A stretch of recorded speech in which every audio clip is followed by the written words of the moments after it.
श्री मंगल मूर्ति हनुमान जी महाराज की, सपरिकर श्री भक्तमाल जी के, श्री स्वामी अग्रदास जी महाराज की, श्री नवाजी महाराज की, श्री प्रियादास जी महाराज की, सब संत भगवान के, श्री वृंदावन धाम की, श्री बांके बिहारी लाल की, श्री राधा वल्लभ लाल की, श्री गिरिराज जी महाराज की, श्री यमुने महारानी की, श्री रामनाम महाराज की, श्री महाराज जी की, जय जय श्री राम।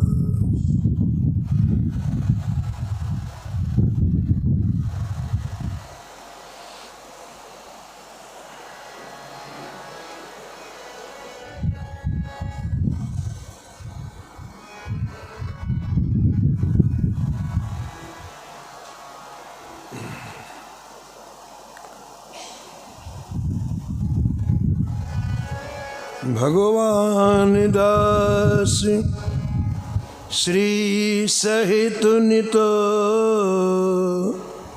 सुहृद शील सज्जन सरस।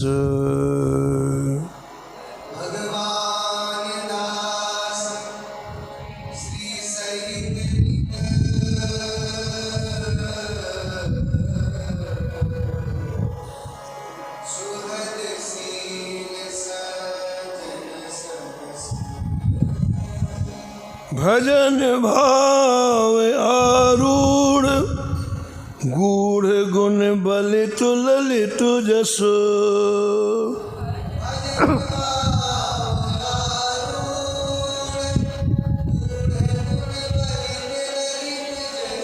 श्रोता श्री भागवत, रहस्य ज्ञाता अक्षर रस।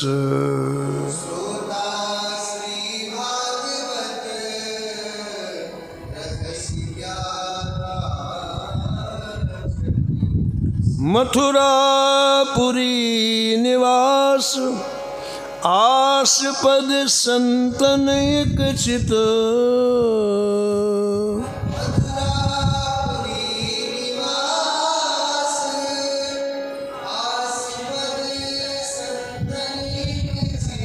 श्रीजुत खोजी श्याम, धाम सुख कर अनुचरित।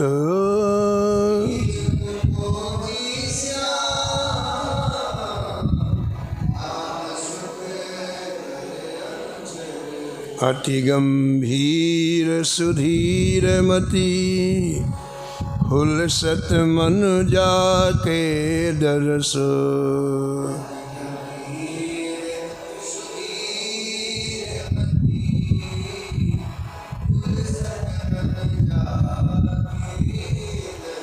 भगवान दास श्री सहित नित,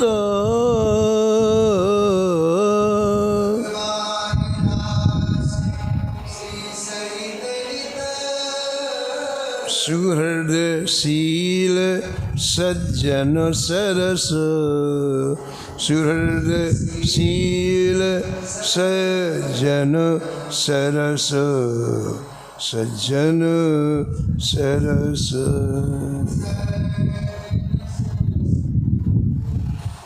प्रातः स्मरणी परम वंदनी श्री भक्तमाल के रचयिता श्री नाभा गोस्वामी जी इस छप्पे में परम रसिक परम भागवत श्री भगवान दास जी महाराज का स्मरण किया है और निष्कर्ष के रूप में कहते हैं कि श्री भगवान दास जी श्री संपन्न थे। श्री शब्द का अर्थ है भक्ति। श्री जी साक्षात भक्ति स्वरूप हैं और भक्ति ठाकुर जी को बहुत प्रिय है। भक्ति प्रियो माधवा। सबरी जी से ठाकुर जी कहते हैं, हे सबरी, मैं केवल भक्ति का ही नाता मानता हूँ, न किसी के जाति का, न किसी के पाति का, न किसी के धर्म का, न किसी के गुणों का। इसका मेरा कोई नाता नहीं है। मेरा नाता तो केवल भक्ति का है। कहे रघुपति सुनो भामिनी बाता, कहे रघुपति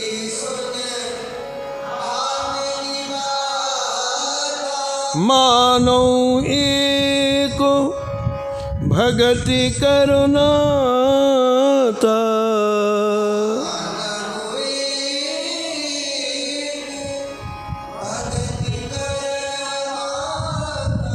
मानो एक भगति करुणाता।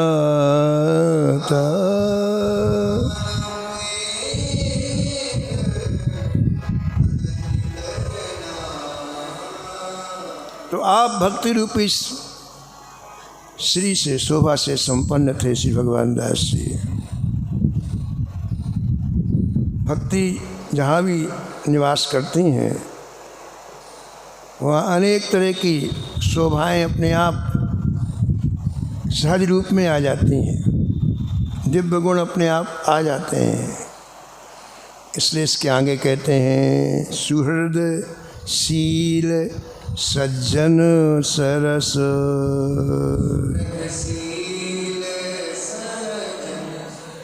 हृदय माने हृदय, सु माने सुंदर। ये सुंदर हृदय वाले थे। सुंदर हृदय का तात्पर्य क्या है? प्राणी मात्र के प्रति मैत्री का भाव, किसी से ईर्ष्या नहीं, किसी से द्वेष नहीं, किसी के प्रति बदले की भावना नहीं। ये सुंदर हृदय वालों के लक्षण है। संसार में जितने प्राणी हैं सबके साथ मैत्री भाव।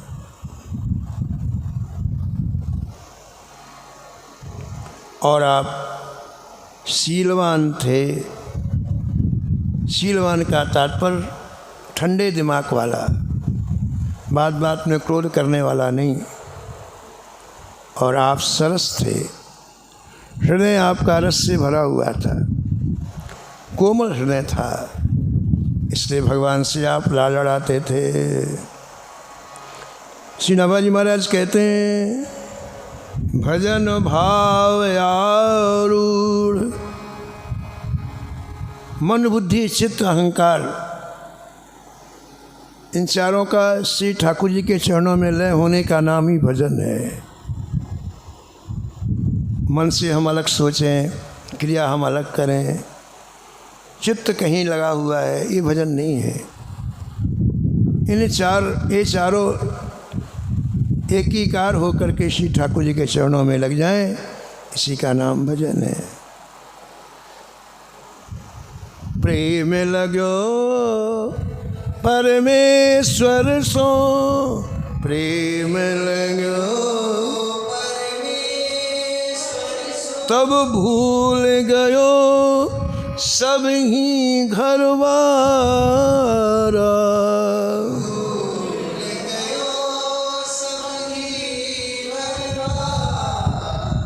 जो उन्मत्त फिरे जित ही तित, जो उन्मत्त फिरे जित ही तित, नेक रही ना शरीर सम्हारा।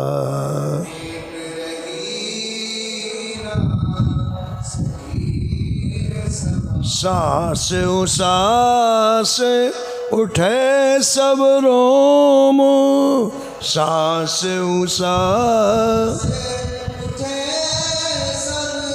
चले द्रग नीर अखंडित धारा।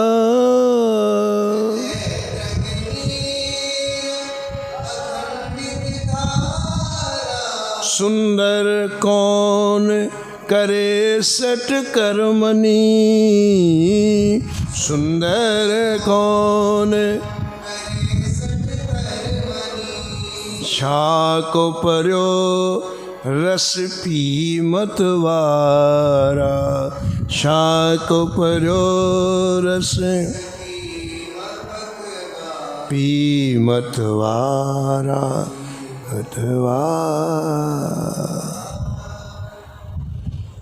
आप मन बुद्धि चित्त अहंकार चारों को लय करके श्री ठाकुर जी का भजन करते। श्री नवाजी महाराज कहते हैं कि आपका पवित्र सुयश चारों दिशाओं में व्याप्त था। आप श्री ठाकुर जी की कथा के श्रेष्ठ श्रोता थे। श्रेष्ठ श्रोता का क्या तात्पर्य है कि आप श्रवण भी करते, मनन भी करते और निधिध्यासन भी करते। जो तीनों करता है वो श्रेष्ठ श्रोता माना जाता है। पशुओं में और मनुष्य में केवल यही अंतर है, मनुष्य में मनन करने की शक्ति है, पशु पक्षियों में मनन करने की शक्ति नहीं है। मनन करते करते करते निधिध्यासन का मतलब है सतत स्मरण। जिस चीज़ का हम मनन करेंगे उसका स्मरण हमारे जीवन में निरंतर बना रहता है ना। तो आप श्रेष्ठ श्रोता थे। श्रीमद् भागवत की कथा आप सुनते थे और श्री नवाजी महाराज कहते हैं कि आपको कथा सुनते सुनते सुनते ही कथा का रहस्य अपने आप हृदय में प्रकट हो गया और कथा की परम प्रिय मधुरता का आप आस्वादन करने लग गए।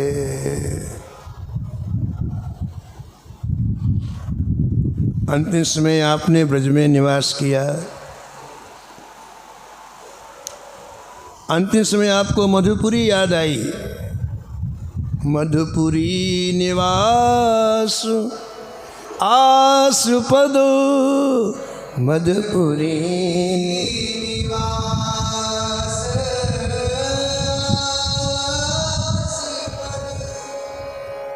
मथुरापुरी में निवास किया, यानी ब्रज में निवास किया। और क्या कहते हैं कि ब्रज में निवास किया तो केवल अपने चित्त में संतों को रखा, ब्रज में निवास करके फिर और किसी को चित्त में नहीं रखा। किनको रखा? संतों को। क्यों? बस इन्हीं से हमको आशा है, यही हमारे जीवन का उत्कर्ष करेंगे, कल्याण करेंगे, बाकी हमें किसी से कोई लेना देना नहीं है। आप संसार के किसी विमुख व्यक्ति का आश्रय नहीं लिया, संतों के आश्रय में रह करके ब्रज में निवास करके मधुरात मधुर ब्रजरस का पान किया। ऐसा नाभाजी महाराज कहते हैं।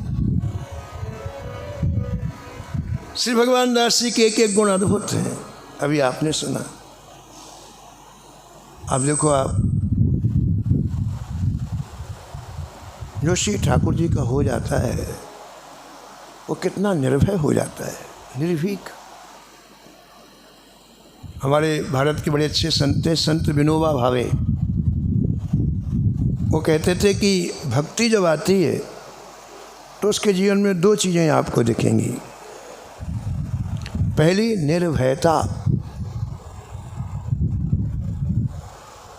भय चला जाता है उसके हृदय से, क्योंकि सब जगह अपने ठाकुर को देखता है ना। वो 5 वर्ष का बालक प्रहलाद और कहाँ महाराज पूरे ब्रह्मांड को हिला देने वाला हिरण्यकश्यप लेकिन प्रहलाद नहीं डरा। बड़े बड़े देवता कांपते थे हिरण्यकश्यप सामने खड़े होने पर, लेकिन प्रहलाद बिल्कुल नहीं डरा। बार बार कहता है, क्यों रे तू किसके बल पर इतना निर्भीक है? प्रहलाद जी कहते, पिताजी जिसके बल का करोड़वां अंश आपको प्राप्त हुआ और आप पूरी जगह अपना राज्य जमा लिया, उसी का बल मुझे है। जाके बल लौलेस ते जितहु चराचर झार। सारी सृष्टि को अपने बस में जिसके बल के करोड़ों अंश से आपने कर लिया, उसी का बल है मेरे। कभी भयभीत नहीं हुए। प्रहलाद के चेहरे में हमेशा मुस्कुराहट रही। हजारों बार हिरण्यकश्यप ने मारने का प्रयास किया है, लेकिन प्रहलाद ने कभी पिता से द्वेष नहीं किया है, कभी नहीं। एक बार भी गुस्से में नहीं बोले, एक बार भी कटु वचन जीवन में नहीं कहा। हमेशा मुस्कुरा के बात करते, पिताजी। मैंने संतों से सुना है कि ये जीवन प्राप्त करने के बाद भगवान का अर्चन करना चाहिए, वंदन करना चाहिए, भगवान के चरणों में आत्मनिवेदन करना। इतने प्रियतापूर्वक उनके हित की बात ही कही और उनको मरवा रहे हैं।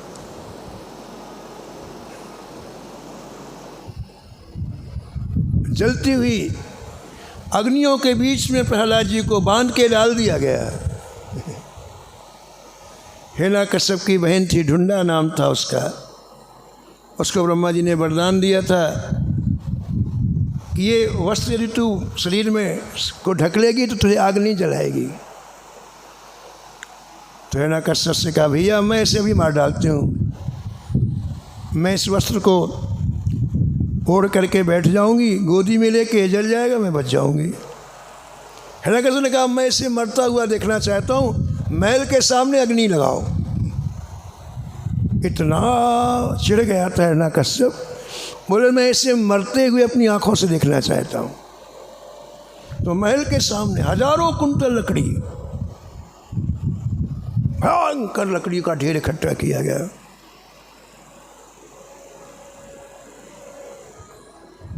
और प्रहलाद की बुआ जी ने कहा, आ बेटा आ तुझे खिलाऊं। सरल से प्रहलाद चले गए गोद में, अपना वस्त्र ओढ़ा उसने और उस लकड़ियों के ढेर में बैठ गई। कहा, अग्नि लगा दो। अग्नि लगा दी गई, लकड़ियाँ सब जल गईं और वो हिरण्यकश्यप की बहन भी जल गई। बड़े बड़े अंगारे, प्रहलाद मुस्कुरा रहे। हाँ, वो तो सामने ही देख रहा है। बोले, क्यों रे, ये इतने बड़े बड़े अंगारे तुझे जलाते ही नहीं है? बोले, ना पिताजी। आप दूर से क्यों बात कर रहे हैं, समीप में आओ, हाथ लगा के देखो कितने शीतल है। जैसे श्रीखंड शीतल होता है, ऐसे अंगारे शीतल हैं। क्यों रे, तूने क्या खा लिया है, क्या पी लिया है, क्या शरीर में लगा लिया है? बोले, कुछ नहीं पिताजी, मेरी जीवा केवल नाम लेती है, बाकी कुछ नहीं करती है। राम नाम संजीवनी, राम नाम चैन मनस प्रविष्टा, चैन मन हलाहलमुआ प्रलयानलमुआ, हलाहलमुआ मृत्योर्मुखम, मृत्योर्मुखम। हलाहलो, प्रलय की अग्नि हो, साक्षात मृत्यु हो, वो मेरा कुछ नहीं कर सकती पिताजी, क्योंकि मेरी जीवा में नाम नृत्य करता है। कुस्ताम भी तो भी निर्भीक प्रहलाद। तो यहाँ कहते हैं श्री विनोबा जी कि भक्ति आती तो दो चीज़ें आती हैं। पहले निर्भयता, तुलसीदास रघुवीर बाहुबल, तुलसीदास सदा अभय काहू न डरे,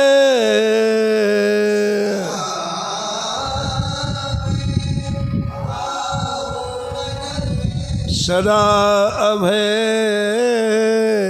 काहू न डरे।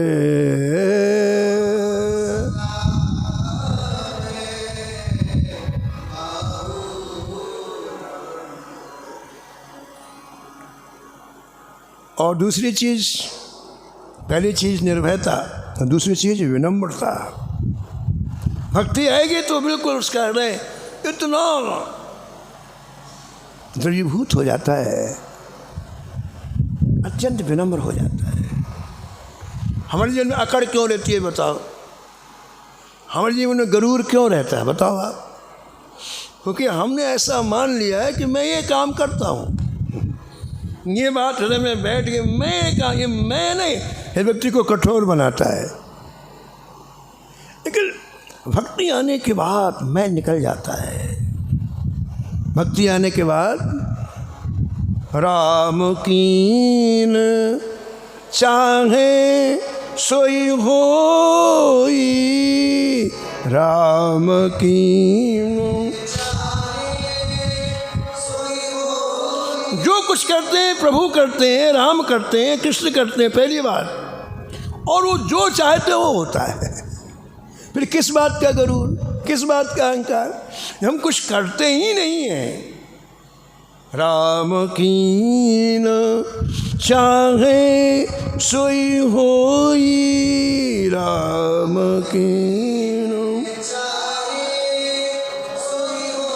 करे अन्यथा अस नहीं कोई।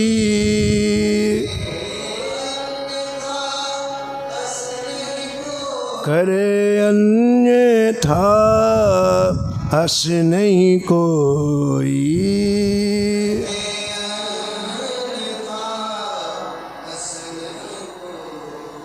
हनुमान जी लंका जला के आए, बड़ी प्रशंसा हुई हनुमान जी की।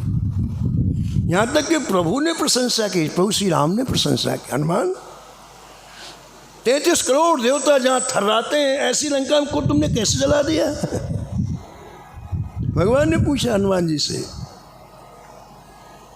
हनुमान जी ज्ञानी नामक करने हम बोले खतरा है। जहाँ ठाकुर जी प्रशंसा करें समझना हमारी छुट्टी होने वाली है अब। हाँ, ये प्रशंसा बड़ी खतरनाक है, लेकिन यही अच्छी लगती है, भाई को अच्छे नहीं लगता। तो हनुमान जी चरणों में लेट गए, कहा जय जय, लंका मैंने जलाई होती तो मुझे प्रशंसा मिलनी चाहिए, फिर किसने जलाई है? बोले प्रभु लंका आपके प्रताप से जली है, सो सब तब प्रताप रघुराई, सो सब तब नाथ न कछु मोरी प्रभुताई,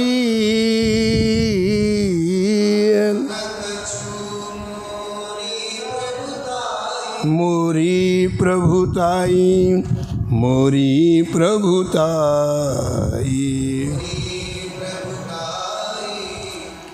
ये भाव बना रहता है तो ठाकुर जी बड़ी बड़ी सेवाएं देते हैं आपको।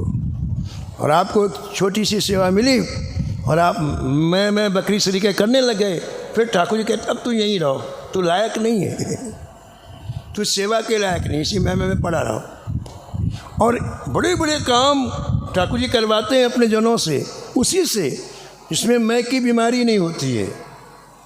उसका हृदय हमेशा दैन्यता से भरा रहता है, विनम्रता से भरा रहता है। उसे पता है कि सृष्टि में पत्ता भी हिलता तो ठाकुर जी की कृपा से हिलता है। कोई व्यक्ति मनुष्य में सामर्थ्य नहीं कुछ करने की, सब कुछ करने वाले श्री ठाकुर जी हैं। उद्भव स्थित संहार कारणीम क्लेश हारणीम सर्वश्रेयस्करीम सीताम न तो हम राम वल्लभाम।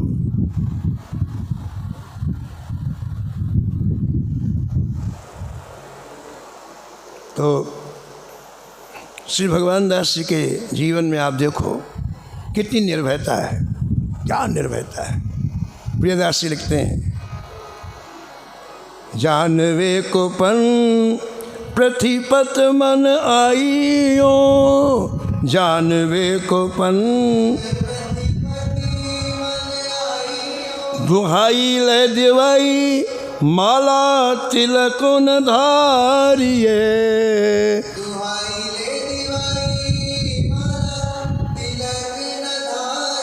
तिलक न धारिए, तिलक न धारिए।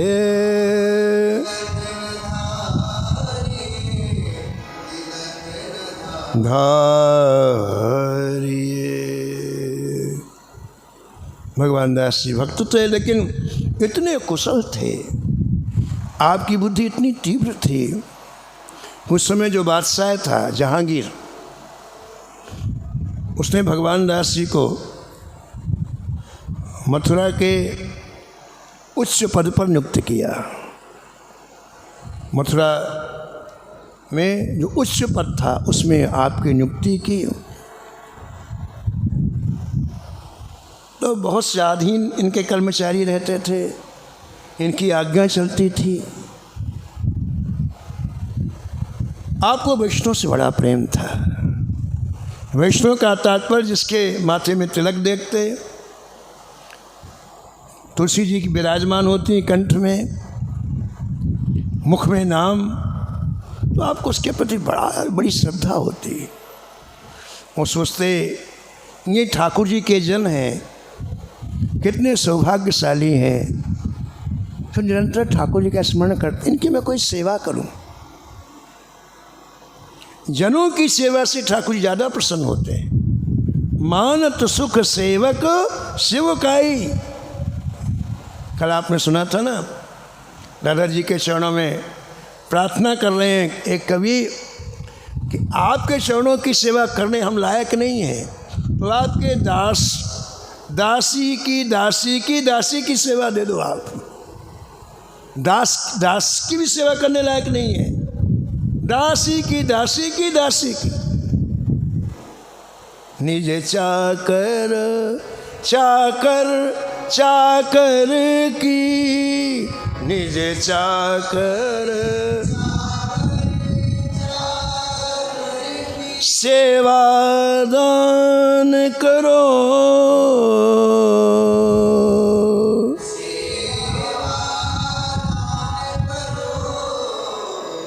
निज चाकर की, निज चाकर सेवा दान करो।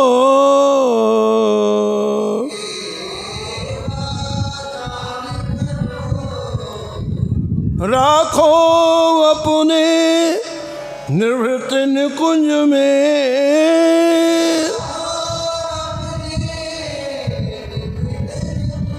झाड़ूदार बरो,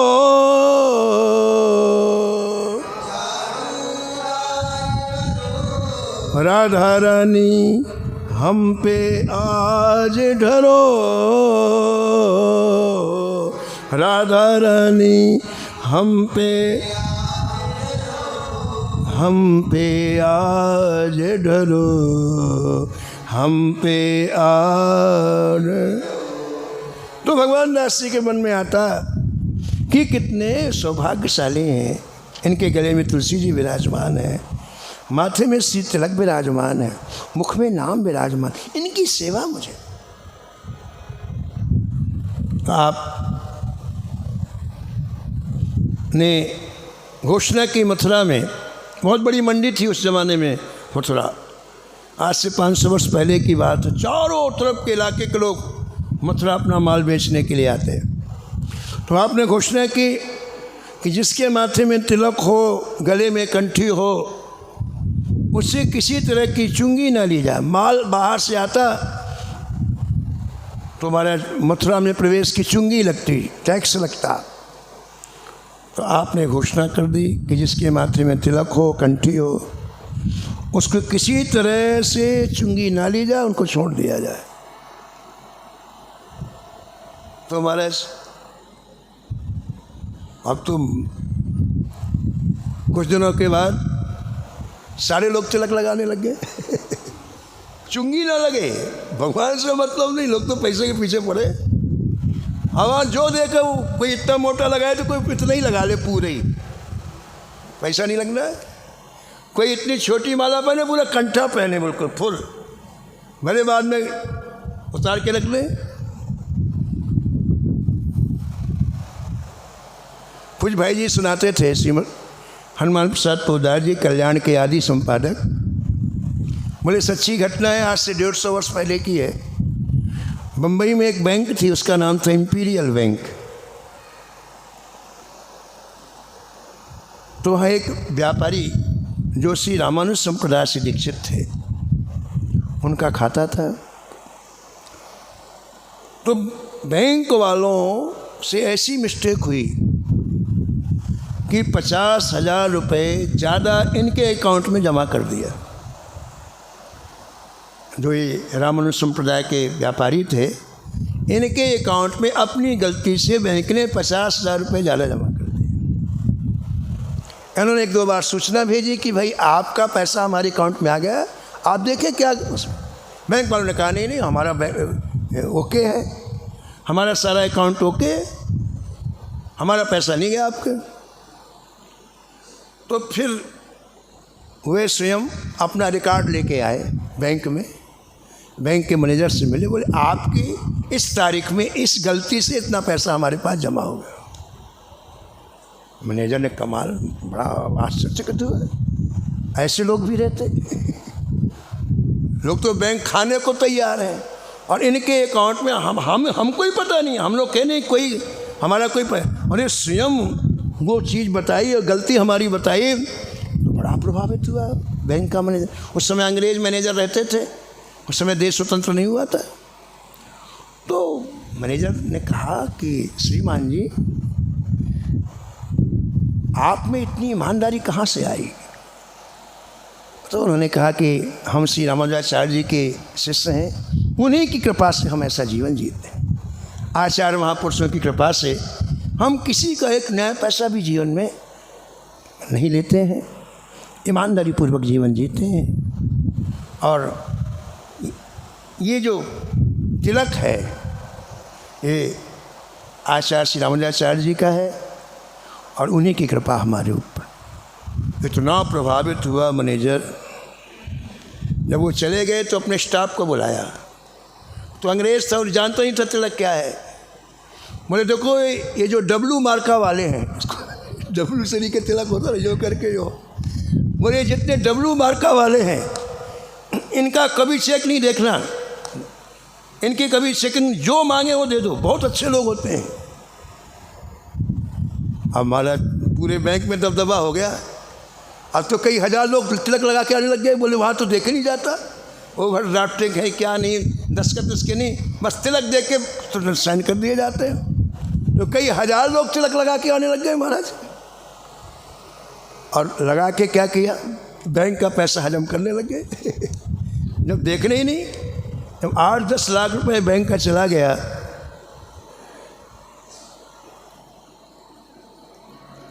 तो कर्मचारियों ने कहा कि जय जय ये डब्लू मार्का वाले बहुत पैसा ले गए। तब उसने देखा, बोले अभी डब्लू मार्का वालों घुसने मत देना बैंक में। डब्लू मार्का वालों को बैंक में मत घुसने देना। ऐसे ही महाराज जब भगवान दास जी ने चुंगी माफ़ कर दी तो हजारों लोग तिलक, मुसलमान तिलक लगा के पैसा बचाना है। अब पूरी आमदनी कम हो गई सरकार की। साल भर के बाद हिसाब देखा गया, कुछ भी नहीं आया, सभी तिलक लगा के आने लग गए। महाराज दिल्ली से आगरा आया बादशाह, तो मथुरा होते हुए गया, जहांगीर आया। अब सब मुसलमानों ने शिकायत की भगवान दास जी की कि महाराज इन्होंने ऐसा ऐसा फरमान जारी कर दिया है। अब पूरी आय ख़त्म हो गई मथुरा में सरकार, ये जो चुंगी से आती थी। तो जहांगीर ने सब अफसरों को बुलवाया, अपने यहाँ सब हाकिमों को बुलवाया, भगवान दास जी को बुलाया और कहा आज के बाद कोई भी हमारे यहाँ तिलक लगाएगा उसको फांसी की सज़ा तुरंत दे दी जाएगी। कोई भी व्यक्ति ने यदि तिलक लगाया, कंठी पहनी, उसे फांसी की सज़ा दे दी जाएगी। अब महाराज ये फरमान जारी होते ही बिल्कुल टोटल बंद तिलक, टोटल। और दूसरे दिन ही जाना था महाराज राज दरबार में। और आज भगवान दास जी ने विशाल तिलक लगाए, एक नहीं 12 तिलक लगाए, 12 तिलक लगाए, और बिल्कुल दूरी से दिखाई पड़े इस तरह से तिलक लगाए। अब खचाखच भरा हुआ था बादशाह का दरबार। और जैसे ही वो आया, सबसे आगे वाली कुर्सी में ही बैठे थे भगवान दास जी। देखते ही महाराज आग बबूला हो गया। भगवान दास, तुमको पता नहीं, तुम मुझे चढ़ाने के लिए तिलक लगा के आए हो, निश्चित रूप से आज तुम्हें प्राण दंड मिलेगा। मैंने कल फरमान जारी किया था, मना किया था, फिर भी तुम तिलक लगा के आए हो, निश्चित रूप से तुम्हें प्राण दंड मिलेगा।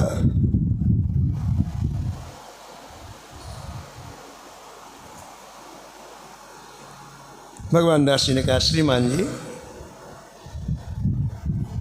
हमने अपने गुरुजनों से सुना है, संतजनों से सुना है कि जिसके माथे में तिलक हो, गले में कंठी हो, ऐसा व्यक्ति यदि शरीर छोड़ता है तो उसे वैकुंठ की प्राप्ति होती है, गोलोक की प्राप्ति होती है, साकेत की प्राप्ति होती है।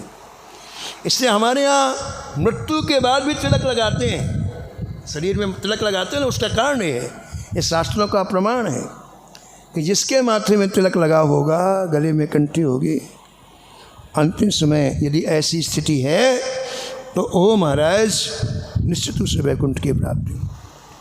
हमारे परिचित महात्मा थे, वो बहुत, हम जब हमारी छोटी आयु थी तो हम उनके पास जाते थे, उनको पूरी श्रीमद् भागवत याद थी, 18,000 श्लोक पूरे याद थे।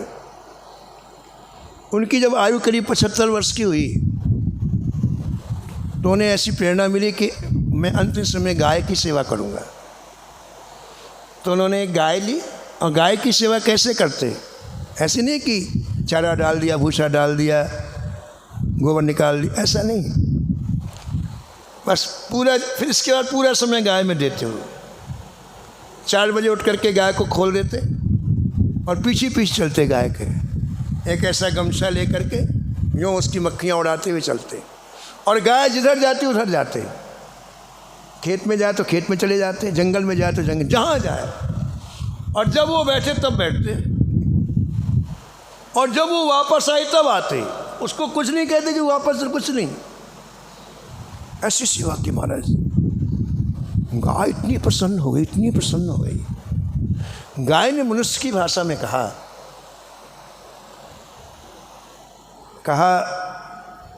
पंडित जी, आपकी मृत्यु आज से ठीक 9वें दिन है।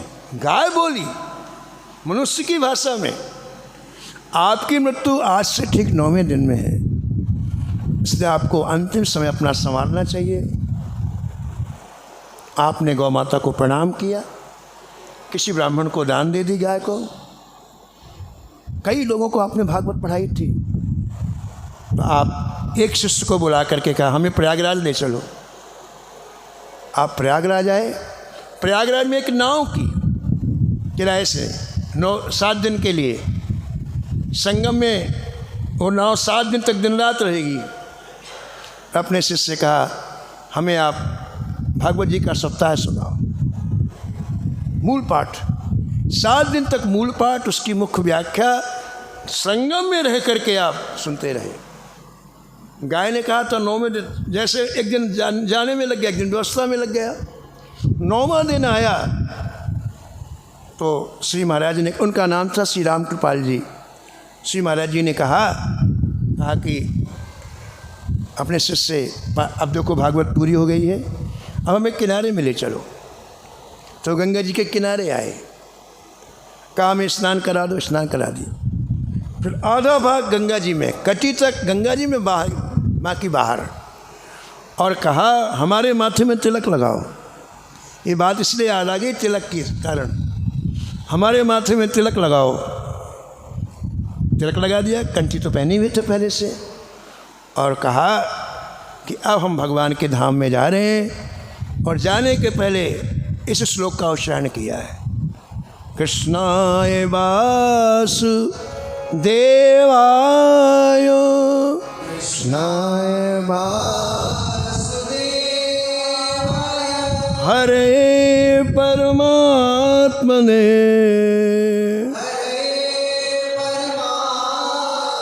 प्रणतक्लेशनाशाय, प्रणतक्लेश गोविंदाय नमो नमः, गोविंदाय।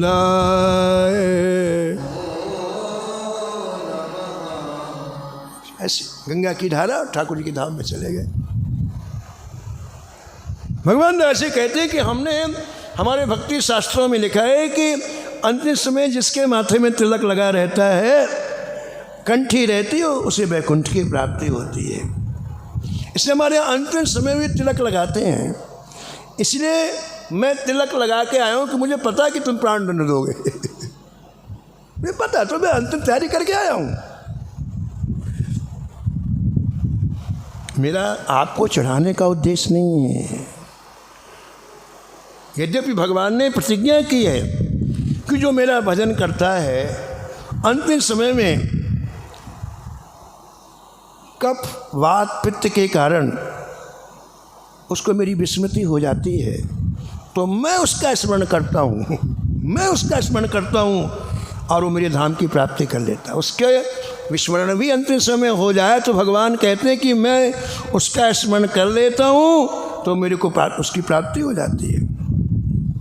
लेकिन भगवान दास जी कहते हैं जब अपना तिलक कंठी से काम चला, ठाकुर जी को तकलीफ दी जाए। अपना काम जब इससे ही चल रहा है, इससे अपनों को भगवान के धाम में जाना है, तो काहे को। इसलिए श्रीमान जी मैं तिलक लगा के आया हूँ, आपको चढ़ाने के लिए नहीं, अंतिम बयान करने के लिए। आप मुझे प्राण दंड दीजिए, मैं सहर्ष जाने को तैयार हूँ। ये है निर्भयता। निर्भयता इसको कहते हैं। देखो, अरे बादशाह जहांगीर पानी पानी हो गया। का शाबाश भगवान दास जी, ऐसा सच्चा व्यक्ति हमने जीवन में नहीं देखा। हाँ, सच्चा व्यक्ति है।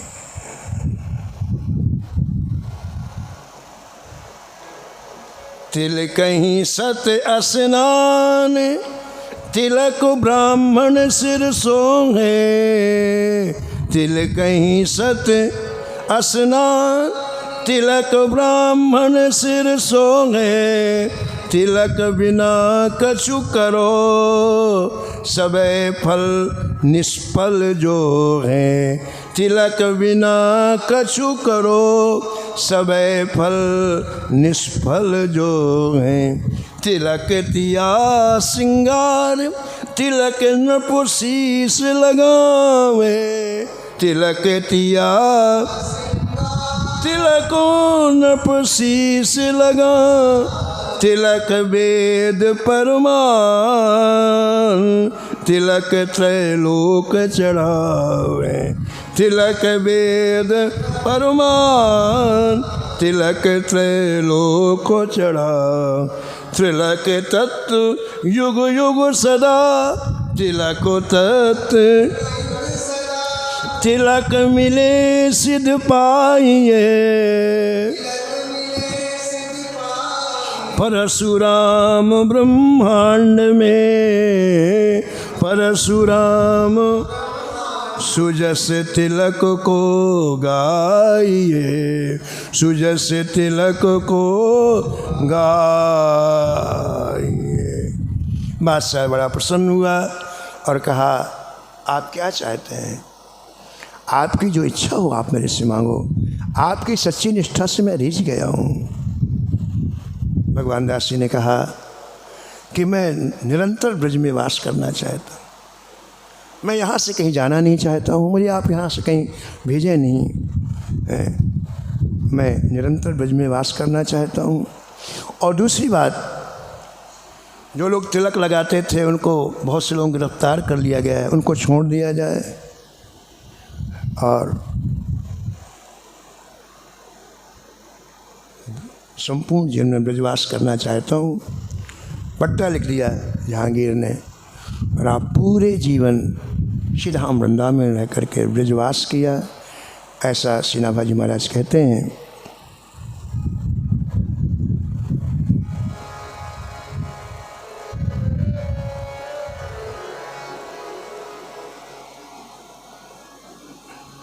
सेवा कुंज कौन में बैठे, सेवा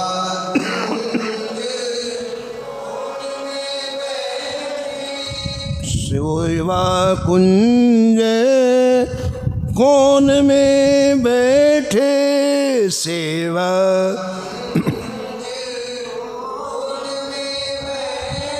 जुगल लाल छब लगिए,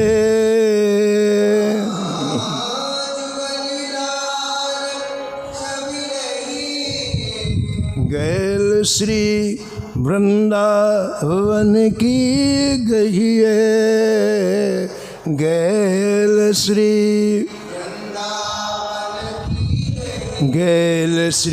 वृंदावन की, रसिकन के पग चाप हुलसिए, रसिकन के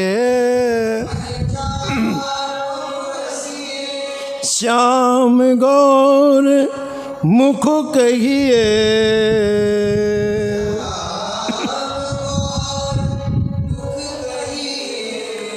ललित किशोरी जा विधि राखे,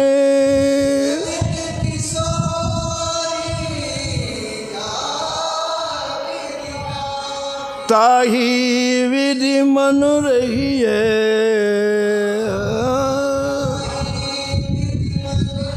गैल श्री वृंदावन की गहिए, गैल श्री वृंदावन की गहिए, वृंदावन की। श्री गिरिराज जी में श्री हरदेव जी का मंदिर है, बड़ा प्राचीन है। श्री हरदेव जी को प्रकट करने वाले श्री केशवाचार्य जी महाराज थे। मानसी गंगा के पास में है, जो लोग गिरिराज जी जाते हैं, आप पर्णकुटी बना के रहते थे।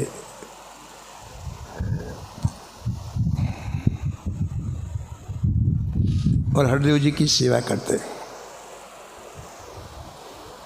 एक दिन हरदेव जी ने कहा कि हमको खीर खाने की इच्छा है। केशवाचार्य जी ने कहा, महाराज मैं तो आपको भाव से खीर खिला सकता हूँ, प्रकट खीर खिलाने की मेरी सामर्थ्य नहीं है। मन से खीर बना दूंगा और मन से आप पालो, लेकिन मेरे पास द्रव्य नहीं है, इतना धन नहीं है कि मैं किसी से मांगूं, फिर दूध लाऊं, फिर चावल लाऊं, फिर चूल्हे की व्यवस्था करूं। और ये महाराज मेरे बस का नहीं है, मैं किसी से याचना नहीं कर सकता। इतनी बढ़िया बात कही, मैं किसी से याचना नहीं कर सकता। भगवान ने कहा, अच्छा तुम किसी से मांगो मत, लेकिन तुम्हारे पास कोई धन लेके आए तो मना तो न मत करो मांगो मत, लेकिन कोई धन लेकर के आए उसे मना तो मत करो। आज से ठीक 7वें दिन भगवान दास जी तुम्हारे पास आएंगे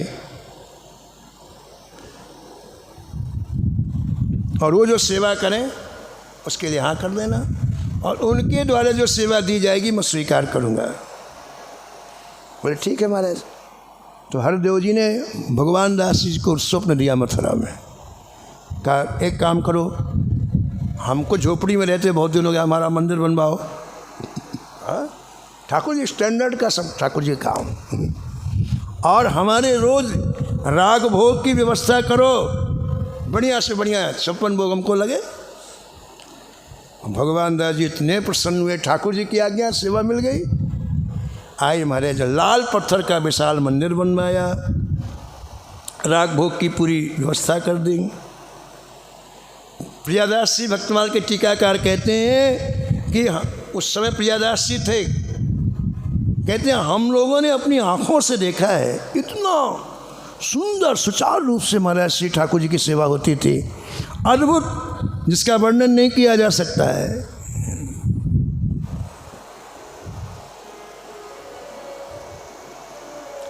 इतने श्री ठाकुर जी को प्रिय थे भगवान दास जी। भगवान श्री ठाकुर जी सेवा उसी से लेते हैं जो उनको प्रिय होता है, सबसे नहीं लेते। जा पर कृपा करे नंद नंदन, जा पर कृपा तासो करावे आपुन वंदन,